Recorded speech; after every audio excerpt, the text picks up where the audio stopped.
almost falls down. Throws to the end zone. Owen! Owen! Owen!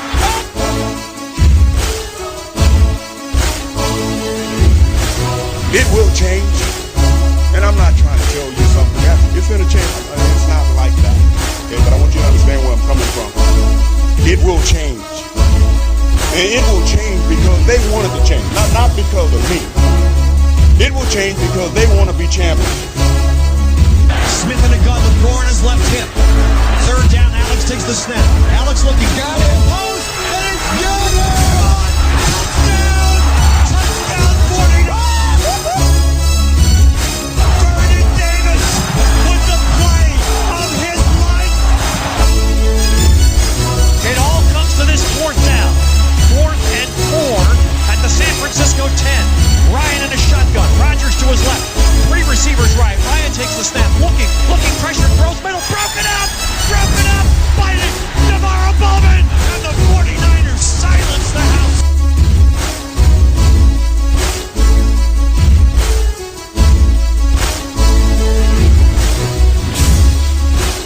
Fuck yeah, we're fucking ready. We're fucking ready. We're here and you're there. We're the fucking Gold-Blooded Podcast, and I'm fucking Joe. The fucking 49ers kicked the fucking dick snot out of the fucking Packers. Oh, God, was it fucking great to watch that fucking dick thrashing. Fucking chafage, the whole thing. So you're fucking someone named Joe, and you're giving out dick thrashing. Whatever. So right. we were just having a We're here and they're there. Clearly, Steve. We were just having a conversation about this week because we're going to be in the rain in Baltimore, and Rob was saying how it's going to be bad for everyone because we're going to be miserable, and I was saying that there's only one outcome, that it's good for everybody, no matter how bad holiday traffic is. If we're coming home with a W, I don't give a fuck what happens. We can pop 4 tires on the way home. I don't care. First of all, it'll be a rental car, so I don't give a fuck what happens. We'll leave it there and take an Uber. That's it. What do you think of Uber costs from Baltimore, Maryland to Connecticut? Hold on Thanksgiving weekend. In comparison to a rental car, is it close? Yeah, you could probably take that money and take a little vacation to Hawaii or something like that. So, What's up, guy? what's up with you? I don't know. Unibomber. Coming out like a hot cock. That's who I am. He's coming out, all right. I don't know why you have to curse so much. Okay. Okay, emailer. 4 stars. Yeah, okay, you 4-star fucking reviewer. Get the fuck out of here. Cunt, fucking slit, gash, fucking whore. Fucking hope you're listening at work, fuckhead. Well, there's that. There's that. So, What happened this past weekend? to who? Well, what do we hear about? The Packers? Yeah, Oh, man. what are we here about? Yeah. Oh, fuck. Packers, I said it. They got the dick fucking snot kicked right out of them. I said this to the guys I work with. I said that Aaron Rodgers on the podium after the game looked like he lost a war and was trying to explain to, like, the president what happened. He looked like a boxer who lost he looked beat up. And he was in, like, a fucking T-shirt. He just looked fucking fucked. I've never seen Aaron Rodgers look so shit. It was great. I still don't think people are giving this team the credit they deserve.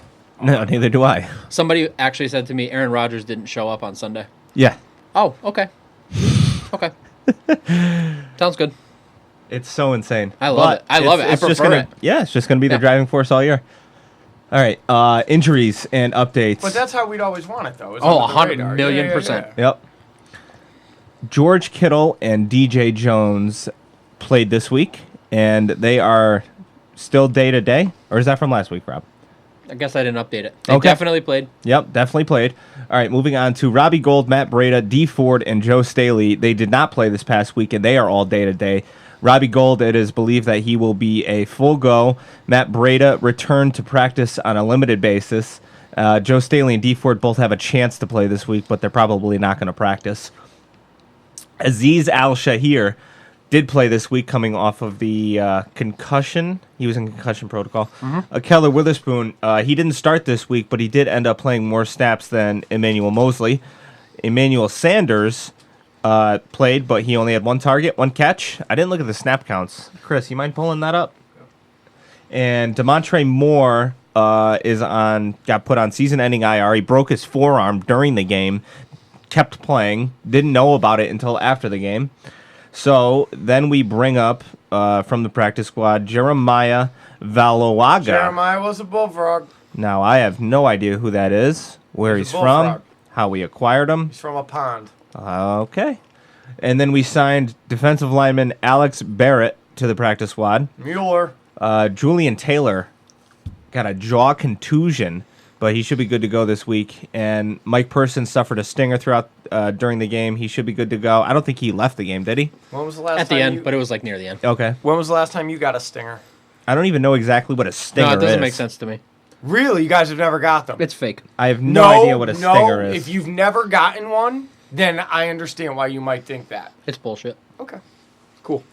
Well, I still want to know what a stinger is. Okay. So here's how I can relate it. I don't know why people miss time with it because I mean I've gotten them and I maybe they could be more severe, but I would get them when I would play maybe basketball and I'd go up for like per se a rebound. And if I went up with my arms maybe uneven, there would be a burn in the back of your neck. Hit the motherfucker. Sorry. www.patreon.com/goldblooded podcast. Literally, we are falling apart. With that said, stingers. Just a burning sensation that would go from like here down your spine. And it's an undescribable feeling and it almost immobilizes you. And I could see maybe you shouldn't get right back out there after something like that happens. But as a kid or a younger, teenager, I would always attempt to get right back, But it definitely is in the short term, immediately like debilitating. Okay, so bullshit, right? Long term, for sure. we got the snap counts I would here. also get them in the mosh every now and again. Emmanuel Sanders ended up playing 67% of the snaps during that game.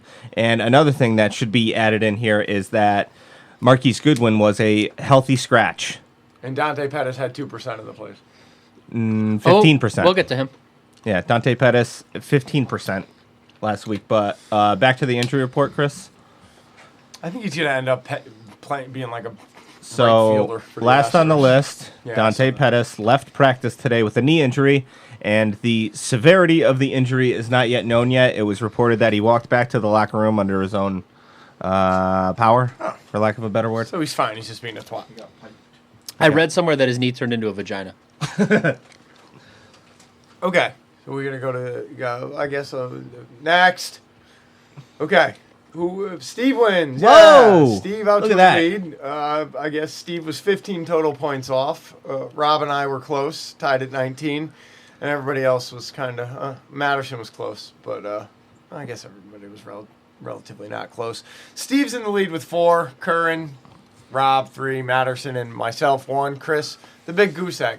Before we get into the game...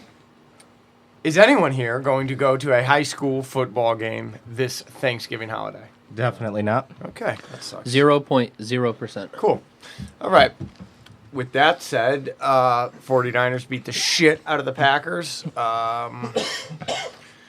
You watched it here. It was a Sunday nighter. Nope, I watched it at a Packers fan's At a house. Packers fan's house, yes. Yes, That must have awesome. been fun. Did you have Chris by your side? Yeah, he was there. Oh, Chris, were you wearing any gear? Well, you could have borrowed something from your boyfriend. Well, hey, this is still I got socks. That's fine. up for discussion. Get him a fucking Now- shirt or something. Don't make him like a fucking outcast. Come on. Has Chris earned his fan card yet? You want to draw me one up, Joe? I think he might lose it if he doesn't spend some money on this team soon. Yeah, Oh. yeah. I mean, I think It's he's got clearly been long enough. All right. I mean, a Jesus. T-shirt at the very least. You fuck. Oh, I have a T-shirt. Yeah. Well, then wear it. The fuck. Take the $20 you owe me from our suicide pool and buy some Niner gear. Yeah. All right. With that said, Curran, you too. Curran did mention that. He was like, I think I owe somebody money. Guess he's good at ante up when he comes. I think to the team. I'd rather it go to the team. Maybe we can get some support for our salary cap next year. Maybe we can get some money to pay Eric Armstead. Well, I'll say this. I mean, GoFundMe. blowouts are you always love blowouts, but God, they're so fucking boring. I just want a challenge. Like, I want. Nope. Yeah, Nope. I'll take Nope. that. Nope. over nope. the edge of You've the been seat, overridden. Go thrashing. fuck yourself. Yeah. I prefer when the game ends, I can lay my head down on my pillow and go to sleep. I don't like when the game ends and I'm fucking wired and pacing around my house because my adrenaline is through the goddamn roof. Oh, that's why you watch though. On a Sunday 1:00 game, okay. Yeah. Prime Sunday time night night game? game. Yeah. Can't have it. I'm glad it ended Can't the have way it. it Oh, did. thank You God. know what I mean? Like, I don't need to be on the edge of my seat. Oh, it's you so know? beautiful. It's just when you're looking forward to a game all week and then, yeah, your team just fucking destroys the other team, and that's great to see, but it's like, really? Well, Right from the start, too. Oh, so beautiful. Yeah. I mean, even with the back and forth throughout the game, you know, because there was a lot of the back and forth before it was really blown open. And I think that even though the halftime score was 20-0, I don't know, the game felt closer than that. to me. Definitely did not. I don't know. Was not even remotely No, close. the only time it got close is when they scored. Barely. And then the very next drive, 2 plays later, it was not close again. That's right. when you went, okay, it's over. So we'll start with the offense off the top. We had 339 total yards, 227 passing, 112 rushing. We went 3 for 9 on third down, 2 for 4 in the red zone. We allowed 3 sacks, 6 quarterback hits, and 4 tackles for loss, and we committed 0 turnovers. That's sexy. Where was that Jimmy Ugly interception? I heard he does that every game. Wasn't there? Oh, weird. Everybody said he does it every game. I mean, we have said it, though. It's strange. It's almost like he's getting better as he plays more. A little bit. So weird. So the very I first... think he's had 2 straight games without interceptions, right? Or no? No, he's... Arizona, the second one? No. Halloween night, Arizona, part 1, he threw 0 interceptions. And then he had 1 in the Seattle game. No, 1 or 2 in the Seattle game. And then he 2. had 2 in Arizona part 2. Oh, really? Okay. So anyway, we'll get to Jimmy later. I have different feelings about this game than a lot of people on Jimmy. Okay. First play of the game, Tevin Coleman. We're at the 2-yard line. Tevin Coleman pushes his way in for the touchdown. I mean, you can't start better than that. No, it was first, The only thing that would have been better is Bosa getting the touchdown. Yeah. But fuck it, that adds well for the red zone. Yeah, the red zone offense efficiency. percentage. Yeah, otherwise it would have been 1 for 3. We'll take that. And it gave the defense a second to catch their breath. Yeah. And then literally 1 second. So anyway, the offense gets the ball back for real this time. Second drive, technically, and after 2 completions on the second drive to both Debo and Sanders, it looks like they're running hot early. We get a bad snap by Weston Richburg that puts us in a 2nd and 18 situation, and that ultimately stalls out the drive, and we're forced to punt. Not good. Not good at all. You get paid millions upon millions of dollars to never have a bad snap, Yeah. especially when it's an It was under center weird. snap. It was It's- weird. I could totally understand occasionally fucking up a shotgun snap, occasionally fucking up a long snap to the punter, but an under center snap, I mean, come on. It Yeah, I was, haven't heard anybody say anything, so I don't know if it was. it was like he was like falling down or something. It was a weird kind of thing. I don't know. It was like his body was like moving away from the ball. It was very weird. So we get halfway through the first quarter, and Jimmy ends up getting sacked on a 3rd and 5, but a penalty on Green Bay defense gives us a fresh set of downs. Very next play, Jeff Wilson up the middle for 26 yards, gets us in the red zone, but the drive ends up stalling out due to they had some good coverage on it. Jimmy got sacked a couple times, tackled for loss. We got to settle for a field goal, only go up 10-0. Should be 14-0. Yeah, I felt uneasy at that point. Yeah. And then after getting the ball back for the first time in the second quarter, we have a drive that ends up going backwards. We end up with a 3rd and 30, and this is when I start saying to myself that Jimmy looks a little less decisive and cutthroat than he does in most weeks. He's standing back there, he's looking around, and one thing I've always noticed with Jimmy is that the longer he holds the ball, the worse he gets. But this time, he didn't. I'd rather him get sacked than throw picks. Because other times where he does hold the ball for a really long time, it's like the longer he holds the ball, the more likely it's going to end up being an interception. I wonder what coaching he got when we went up 10-0. Yeah. You know? Just like, if it's not Slow down, completely yeah. black and white, but it's like, yeah, I don't know. I like seeing a quarterback that's aggressive Yeah. and pushes the envelope. Oh, yeah. I can live with the occasional interception, but... Yeah. So halfway through the second quarter, we get back-to-back catches by George Kittle finally making his appearance. Gets his 40 yards downfield. And Jimmy's under pressure, but he's able to find his check down to Tevin Coleman. Goes for 8 yards as opposed to a sack for -6. That's poise. And yet another drive stalled out in the red zone, and we are forced to kick another field goal, this time 13-0. Hats off to the kicker, though. Yeah. He had a 48, as long as 48. I don't know which one it was, but it was the first one. Yeah. Yep. Yeah, the only one he's ever missed is the one to win the game. Yeah, the most Yeah. important, the most important one. Oh, you mean the one where the moment was too big for him? Yeah. Even though he just made one to send it to overtime? Yeah. That one? Yep. So... I mean, he did miss it really bad. Yeah. I don't think it had anything to do with the moment. He looked like us. So the offense ends up getting the ball back with just 2 minutes left in the first half. And the opening play is a 15-yard run by Mostert. Usually, when you get the ball back with the lead, under 2 minutes, you run it to see where you get, and then you base your aggression factor off of how far you get on that first play. 15-yard run by Mostert. It's go time. Let's go. Yep. Two plays later, Jimmy throws a dart to Deebo Samuel, who takes it to the house. 42-yard touchdown. I like that. This is now 3 stellar weeks in a row for Deebo Samuel. Our number one receiver, you mean? I still think it's Emmanuel. Okay. Didn't have a ton of yards, but had key yards, you know? Yeah. 2 receptions, 50 yards, and a touchdown. I mean, I think the run on first down is also to make sure you do not give Aaron Rodgers the ball back. yeah, you get the Nearing clock a running. halftime. Yeah. Yeah, you definitely want the clock to be running when you got it there. So we got 24. So we score a touchdown with under 2 minutes to play. And then the defense is so good, it gets the offense the ball back with 24 seconds left in the first half. We're at midfield because the Packers had a pretty bad punt right there, too. Jimmy finds Kittle over the middle. It's like a poem. And I've seen that used as people's names online. Kittle over the middle. Yeah, like on Pro Football Talk. Yep. Or, yeah. Kittle over the middle gets us to the 30-yard line, and that was the 48-yard field goal. Gotta love that. Beautiful. Scoring twice. And you get the ball after half. Yes, scoring 2 times under 2 minutes left to go in the half and getting the ball back after halftime, that's just game over. That'll right get there. your dick hard right there. 10 points in the last 2 minutes plus getting the ball back. So if that don't get your dick hard, get off this podcast. At this point is you kind of see where the game's going. You realize that the Niners are going to win this one handily. You stop overly analyzing every single offensive play, which I try to do, but you just can't in a blowout because it's whatever. But later on in the game, Jimmy finds Kittle wide open for a 61-yard touchdown pass off a play-action play.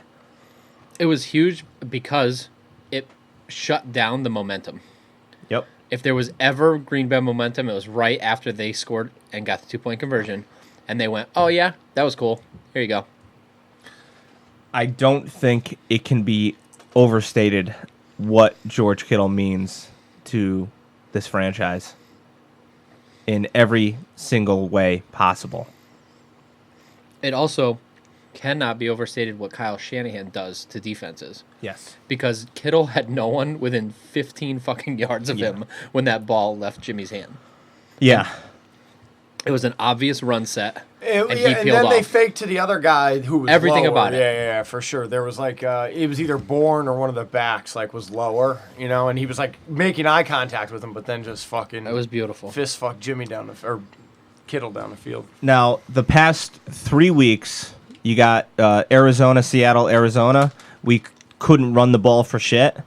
This game, we're able to run the ball, and because you're able to run the ball, you can play action. And people are wide open. That's what this entire offense is about. But you need to be able to run the ball first. And why were we able to run the ball? Because George Kittle was back. And not only that, these past 3 weeks where Jimmy needs to fucking put the team on his back because we can't run it, you see him making these tight window throws, guys that are heavily covered. It's because we're not running play action plays. Teams that weren't respecting our running attack for the last 3 weeks. That's why he's throwing into such tight coverage. You got to be able to run the ball. I think it's also not just Kittle. I think it's Kittle and Juszczyk together. I think having both of them out there is what makes the big, big difference. For sure. Yeah, Juszczyk is key. I mean, Kittle's the big one, but together, it's unstoppable. So there's just about over 11 minutes left in the game, and we're up 22 points. Offense gets the ball back, and they're able to very methodically work their way down the field while killing an absolute ton of clock.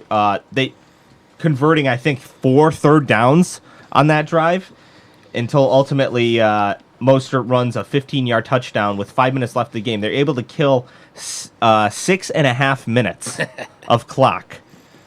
So wasn't it that neither team completed a third down in the first half in this game? Is that true? Yeah, I think so. Yeah, and then at the end of the game, Green Bay had only converted one, and they were 1 for 15. The 49ers were 3 for 9 in third downs. Right, and I think all 3 of those came in the fourth quarter on that.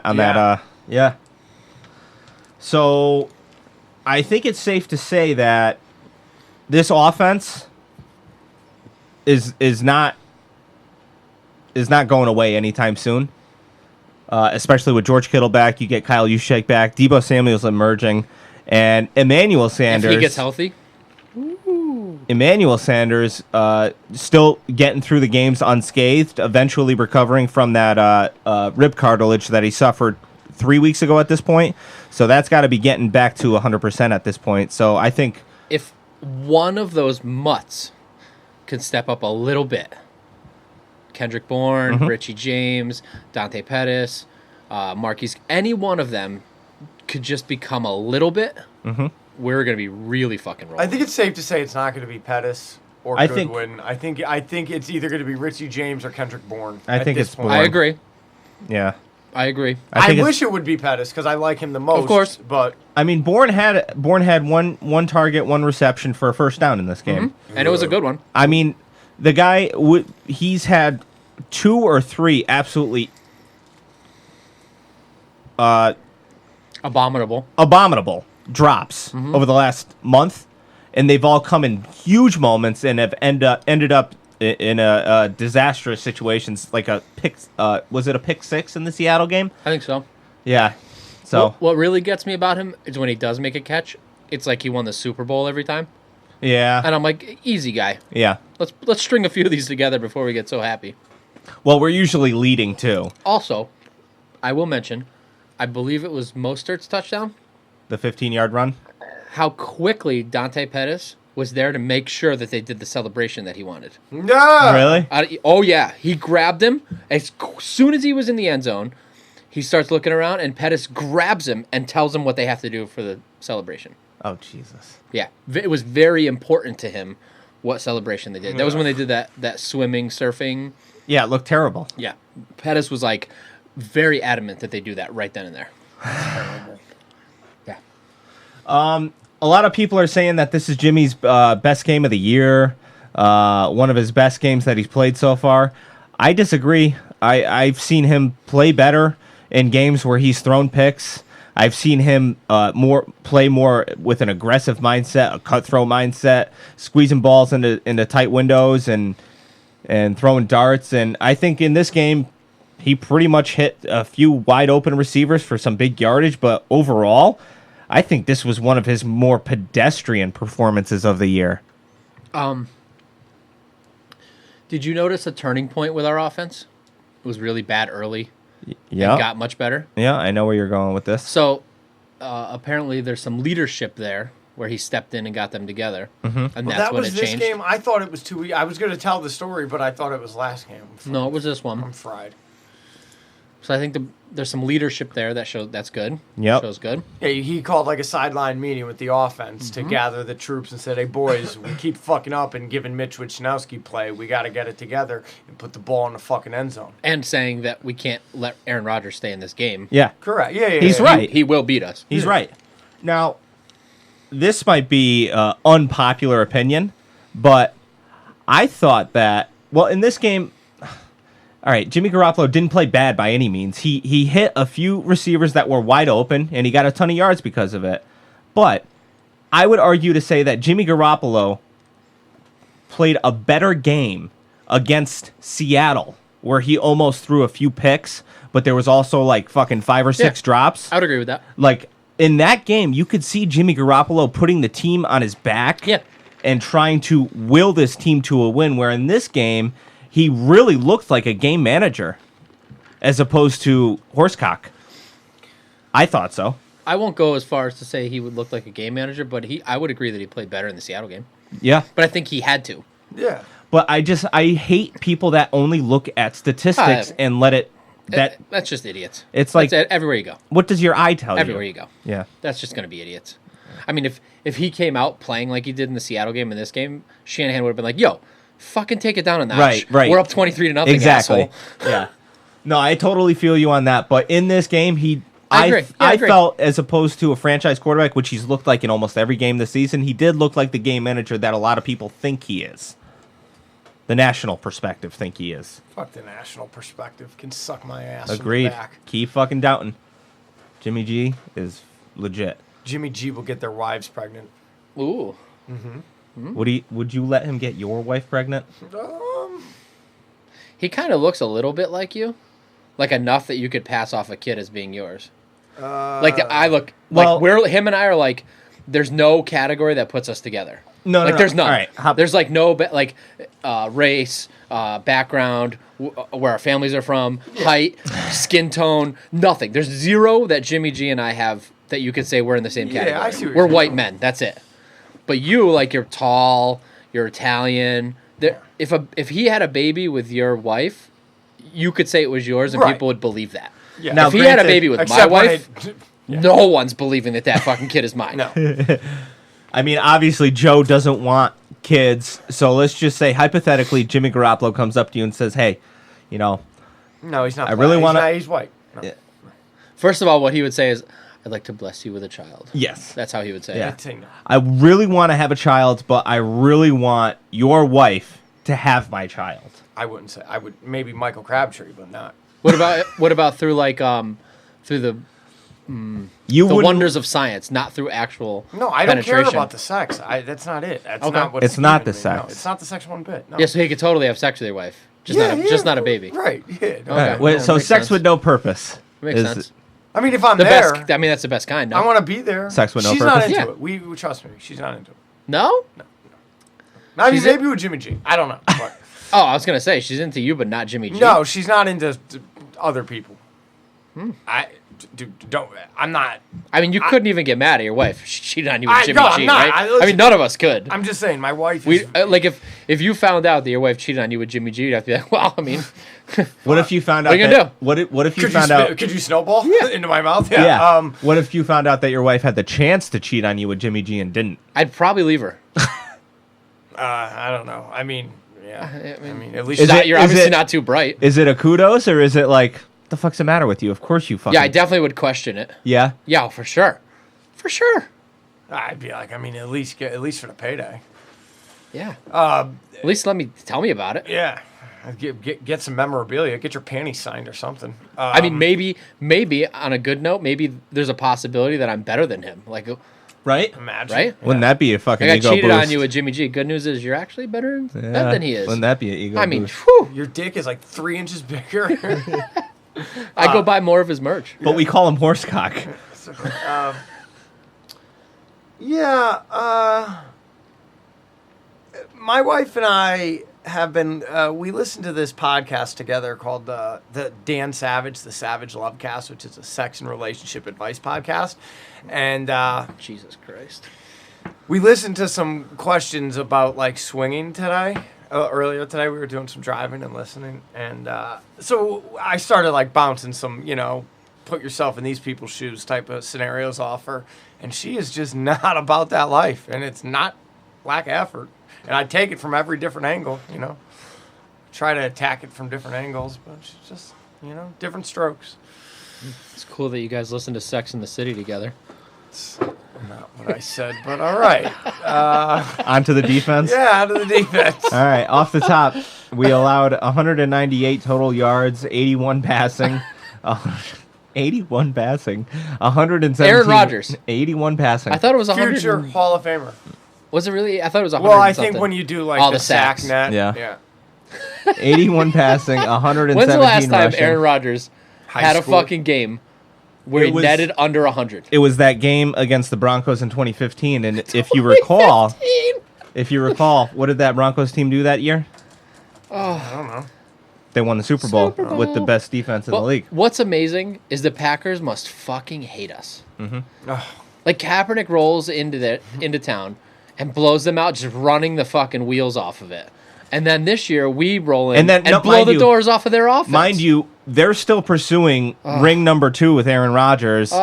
We're really good, and then we suck ass for 4 years, and now we're back, and they still haven't won another one, and we're closer than they are. Can I make a point about the defense? Hold on. Defense, 1 of 15 on 3rd down, 1 for 3 on 4th down, 1 for 2 in the red zone allowed. We had 5 sacks, 10 quarterback hits, and 12 tackles for loss.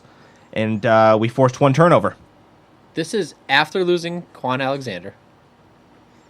This is without D Ford. Mm-hmm. This is absurd. Ridiculous.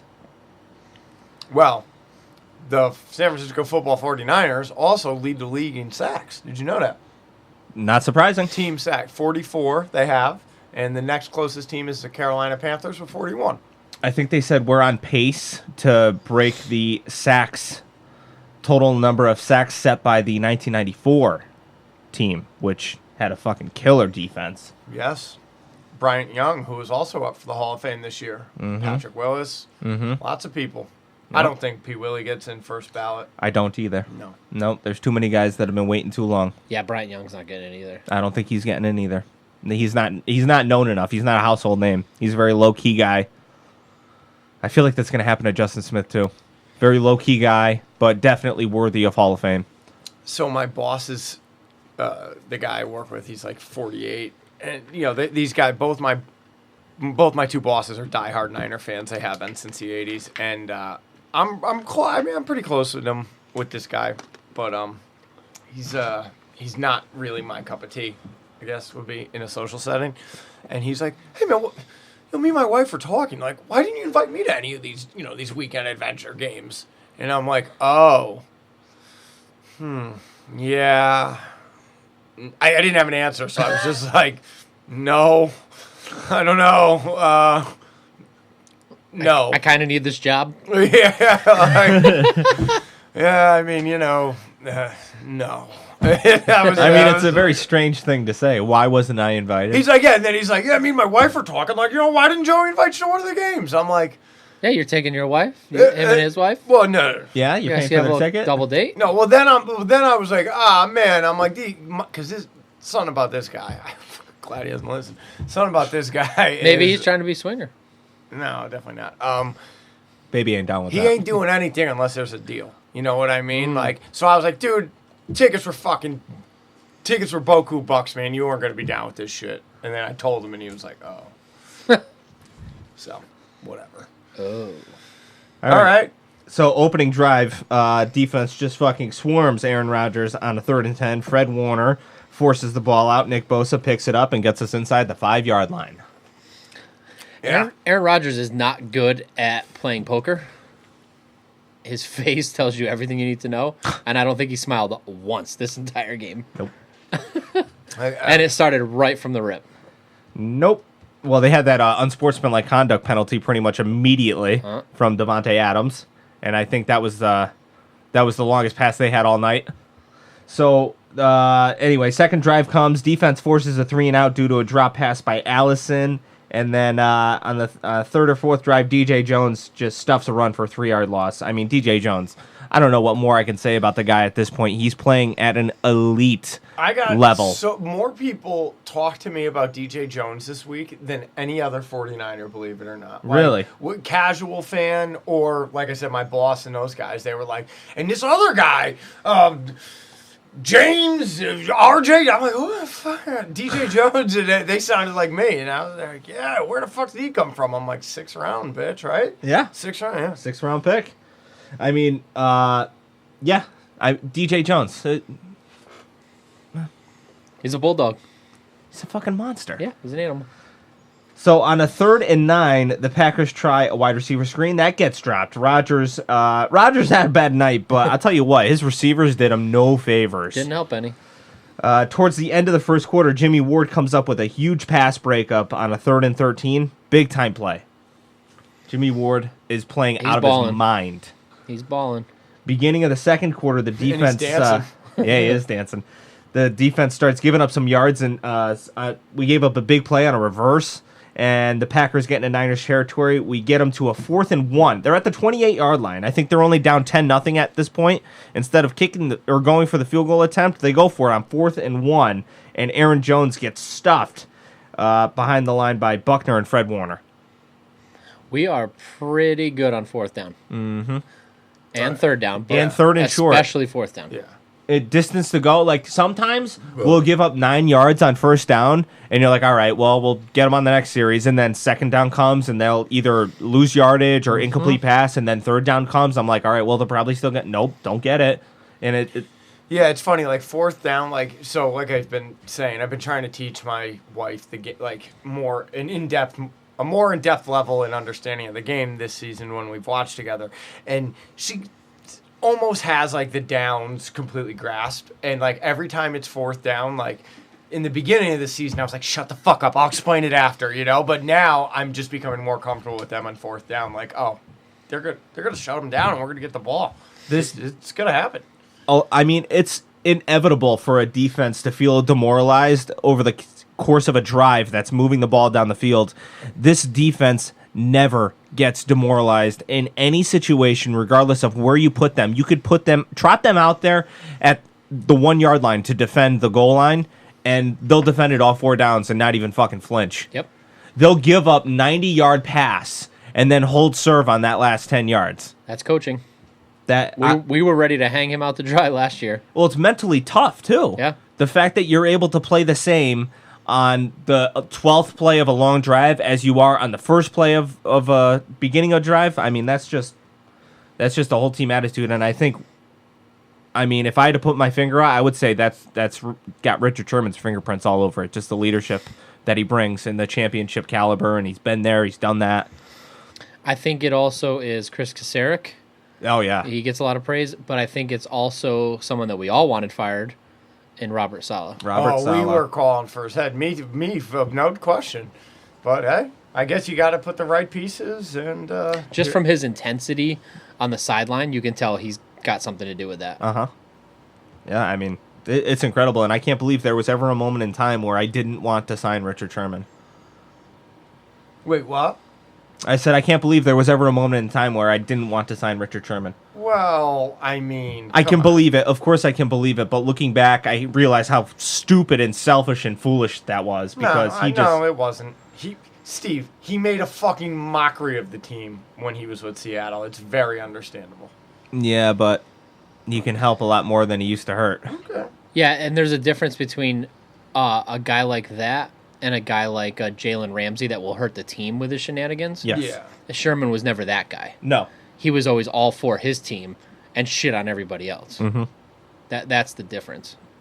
So, beginning of the second quarter, the defense starts giving up. Oh, we already did that. On 1st and 20, Fred Warner sniffs out a running back screen and drops Jamal Adams for a 5-yard loss. I mean, Fred Warner just playing out of his mind. And that's your NFC Defensive Player of the Week. Yes, it is. Oh, yeah. And it's probably going to be the Gold Blooded Podcast Beast of the Week. This is the first time I've noticed this all year. Bosa and Armstead running a loop around stunt, which Justin and Alden used to run back in the day. Ends up working. Armstead's able to get around the edge for a sack. Force them into a 3rd and 35. The Packers run a draw just to gain some yardage for their punter. And don't say it. DeForest Buckner penalized for lowering the helmet. Give him a fresh set of downs. Fucking So terrible. painful. Terrible. So, but on a 3rd and 8, Jimmy Ward breaks up a deep shot to Jimmy Graham. Oh, thank God. Apparently, that was a catch, and it should have been ruled a catch. It was. Did you see it? Yes, I saw it. It was a catch. But it didn't look like a catch live to No, no one. A single person. To the point where the Packers didn't even look at it to review it. Yeah. Obviously. Nobody looked at that funny. But that would have been a catch on review. Thank God they didn't. So we're approaching the 2-minute warning. Rodgers, I don't know if you guys noticed, Rodgers has tried Witherspoon deep. I think 2 times at this point, and both times Witherspoon was right in the receiver's back pocket, didn't lose track of him at all. And on the next play, Witherspoon also in great coverage on a 3rd and 6. He's able to force a 4th down. Now, this is a guy I was nervous about getting back out on the field, coming off of a few weeks off, and how is he going to look? Is Mosley better? But I think Witherspoon is back to the same guy he was at the beginning of the year. Agree. What a embarrassment of riches Right? that we don't miss either And- one, and they're both healthy. And Witherspoon gives me hope for Dante Pettis because think about 1 year ago today Huh? how we felt about Akella Witherspoon. It's true. Food for thought. Well, I like your positive outlook. I mean, but- Witherspoon wasn't trying to make sure people did the right fucking celebration on the field. Yeah, Dante's got a lot of growing up to do.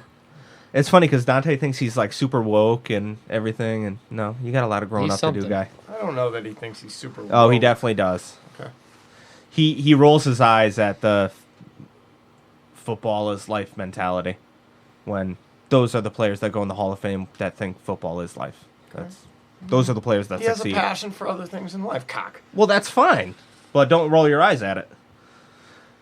So, with under a minute to play in the first half, Nick Bosa gets home for a sack on a 3rd and 8, and then very soon after, Bosa makes Ryan Bulaga just his bitch. He just made him his bitch. And he takes on a double team, opening up space for Buckner and Armstead to register yet another sack. Rack 'em Sacks up. on sacks on sacks without D Ford. Rack them up. So eventually the Packers end up scoring, but it was mainly due to penalties on Richard Sherman that ended up netting them their only 8 points of the game.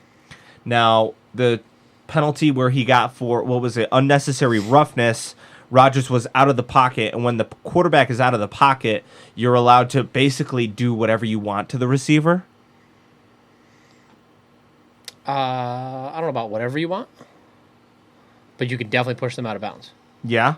Yes. I don't know the exact rule. Yes, it's like a loophole because you could be blocking.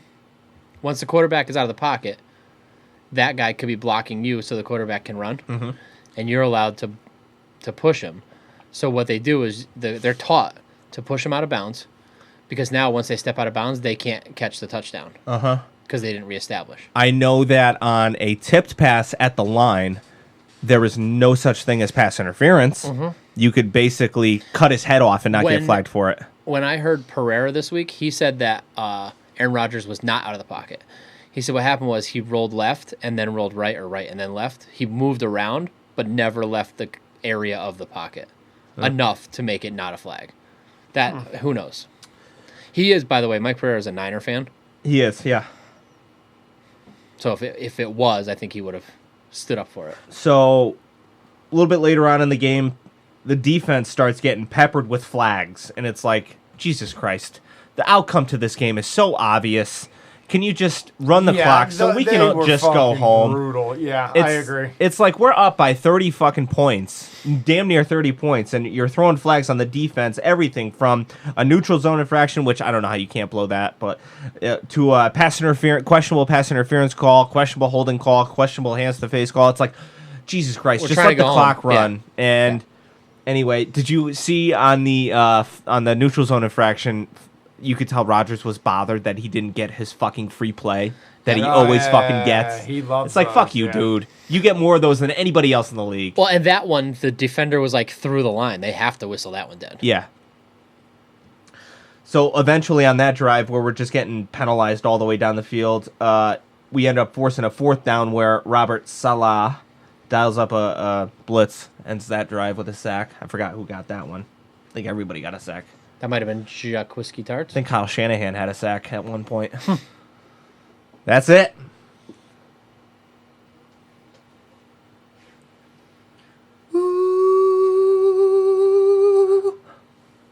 You know what fucking time it is! The Beast of the Week! So, sorry, headphones. I will go first. Okay, Steve. The offensive beast of the week This is is none other unanimous all around. than George Kittle. Yeah, no doubt. Kittle over the middle. Yeah.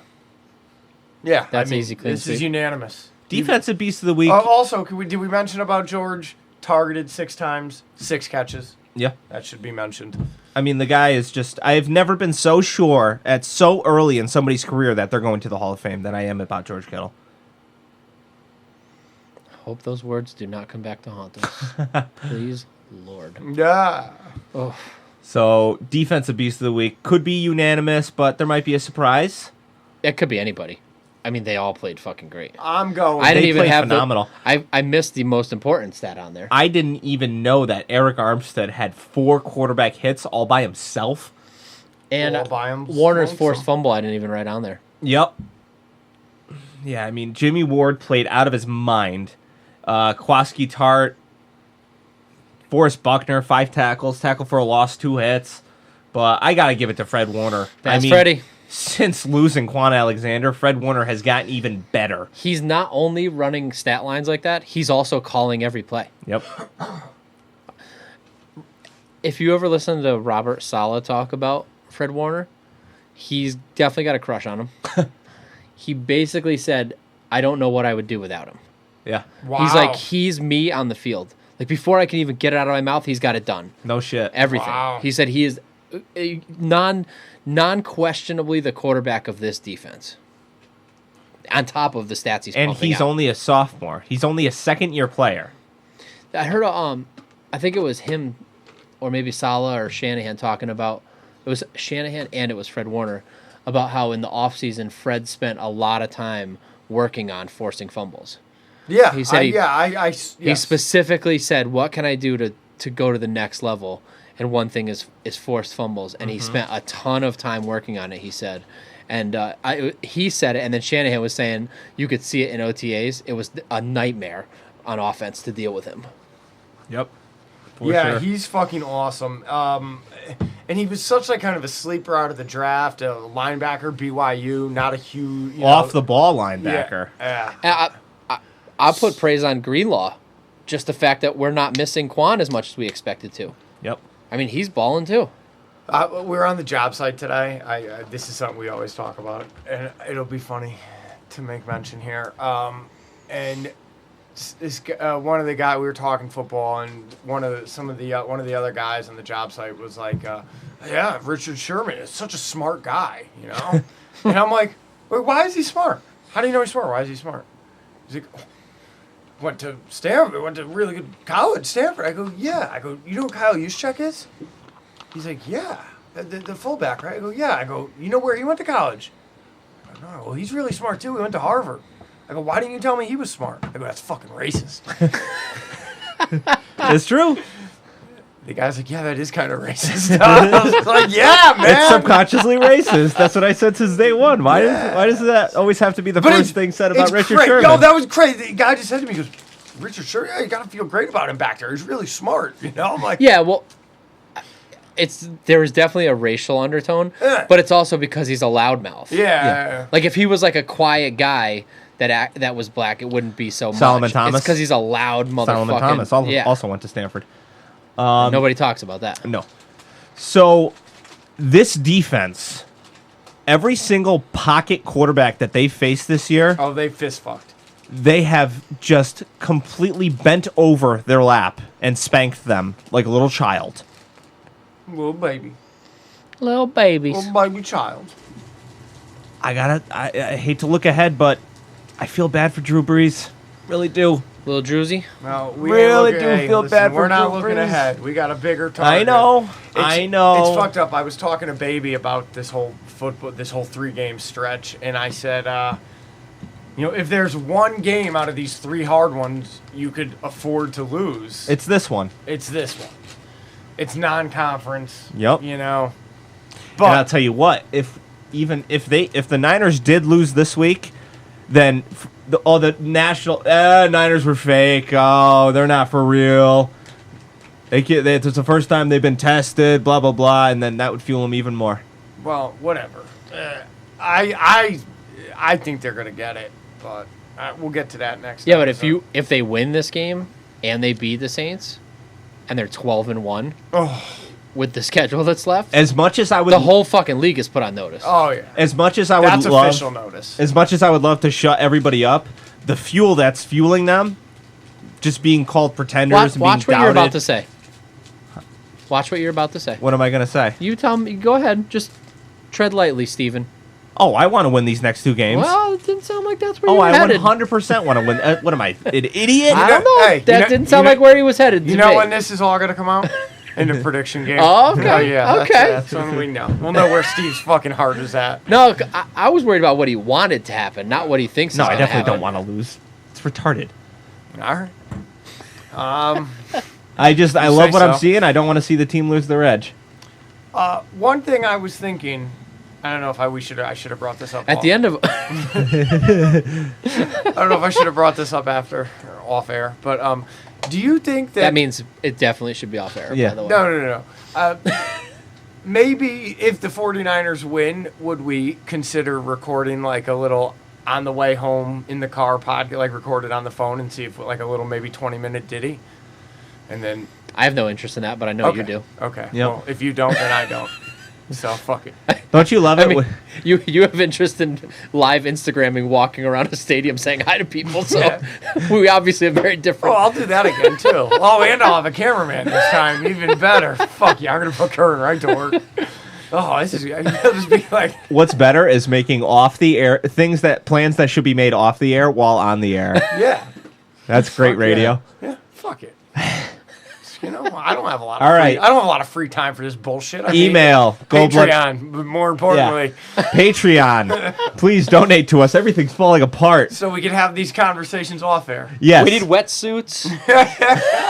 Patreon.com/Goldblooded Do you Podcast. still have your waterproof phone holder? Chris needs a hammer to hit the projector with. A rubber mallet. Okay, Rob? All right, the right fair. tool for the job.